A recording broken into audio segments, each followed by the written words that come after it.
sakit, beranggapan orang bahwa beliau sakit karena guna-guna. Jika orang yang meninggal karena diguna-guna oleh orang lain, apakah mati syahid? Mati syahid.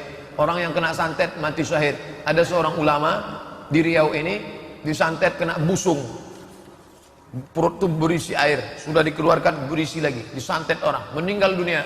Ketika setelah meninggal, entah bagaimana ceritanya, kubur ini mesti dipindah, termasuk kubur ini dipindah. Begitu digali utuh, Allah mau menunjukkan tentang ayat wala taqulu liman yuqtalu fi sabilillahi amwat.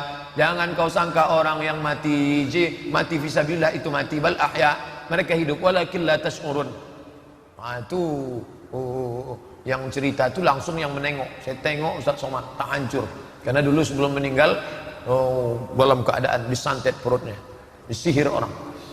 Adik ipar saya mengobati ayahnya ke orang pintar, dukun. Katanya beliau dibuat orang di dukun bilang bahwa sekarangan rumahnya ada benda yang ditanam. Apakah itu hanya permainan dukun tersebut dengan jinnya atau ada yang lain? Ada dukun itu yang pakai jin, ada juga dukun itu yang pesulap, ikut Deddy Corbuzier. Malam-malam itu rumah siapa? Rumah si Anu. Tolong kau tanam dulu ayam hitam ke rumah dia.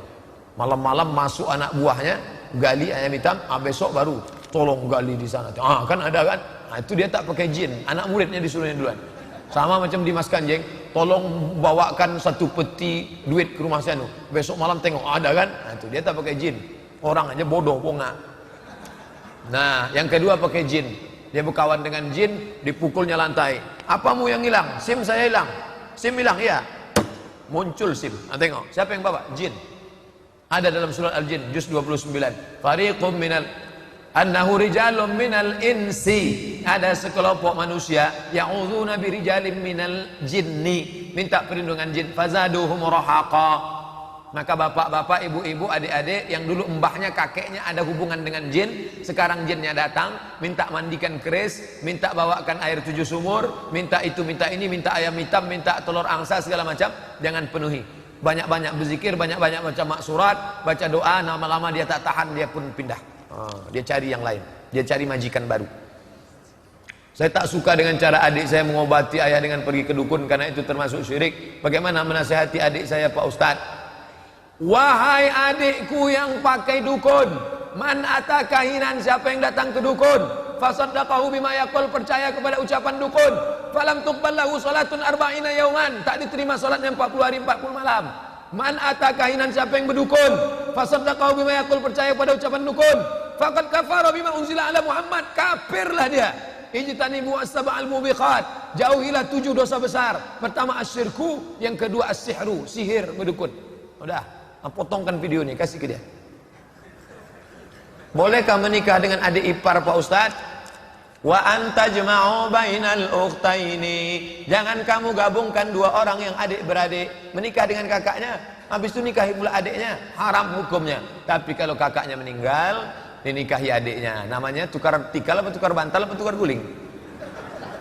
Nah, boleh. Setelah menikah dengan kakaknya, meninggal kakaknya, lahir anak ini tak bisa dijaga orang lain.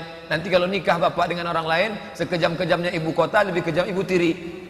Meninggal anak nanti disiksanya, disiramnya pakai gulai, dimasukkannya ke dalam Tupperware. Maka nikah sama adiknya, otomatis adik itu kan sayang, ini kan keponakan dia nih. Lebih bagus menikahi adik ipar daripada menikah dengan perempuan lain. Bagus. Kemarin Ustadz pernah menjawab pertanyaan jamaah tentang wanita yang sedang sholat ketika tahiyatul, saat sholawat tangan telunjuk ketika diangkat keluar mukena yang dia pakai. Ustadz bilang sholat wanita itu batal. Lalu bagaimana dengan wanita yang sholat tak menggunakan mukena? Apakah sholatnya batal? Perempuan tak pakai mukena kalau jilbabnya, hijabnya panjang. Hijab perempuan itu, hijab perempuan pakai ujungnya menutup ujung jari tengah. Kalau diturunkan jari tengah nih, jari tengah, maka ujung hijab itu segini. Bagi yang pergi ke tukang jahit buat hijab sendiri, ujung jari tengah segini panjangnya ke bawah. Itu yang syar'i. Itu yang bisa dibawa sholat. Adapun hijab yang segini, apalagi yang dililitkan di leher, itu bukan syar'i. Tidak bisa. Bagi yang beli hijab jadi, cari ukuran XXL, double XL. Itu yang menutup. Itu yang bisa dibawa sholat. Allah, tak pakai mukena pun bisa sholat. Allah, karena tangannya tertutup. Allahu Akbar. Adapun yang segini nampak, segini batal sholatnya. Batalat sholatuhu, bukan kata saya. Baca kitab. Batalat sholatuhu, batal sholatnya. Dia mesti di dalam kain. Posisi tangan itu di dalam kain. Waktu mengangkat dalam kain, waktu duduk tasyahud dalam kain, waktu tasyahud pun dalam kain, sampai salam dalam kain. Ketika sedang sholat melakukan gerakan sebanyak 3 kali sengaja tak batal. Secara disengaja itu batal. Ya, lalu bagaimana dengan jamaah yang ketika baca tahiyatul tangan mereka digerak-gerakkan? Itu gerakan sholat. Yang batal ini bukan gerakan sholat. Sedangkan bergerak-gerak ini gerakan sholat. Mazhab Syafi'i gerak sekali, asyhadu an la ilaha illallah. Mazhab Hanafi bergerak 2 kali, asyhadu an la ilaha illallah.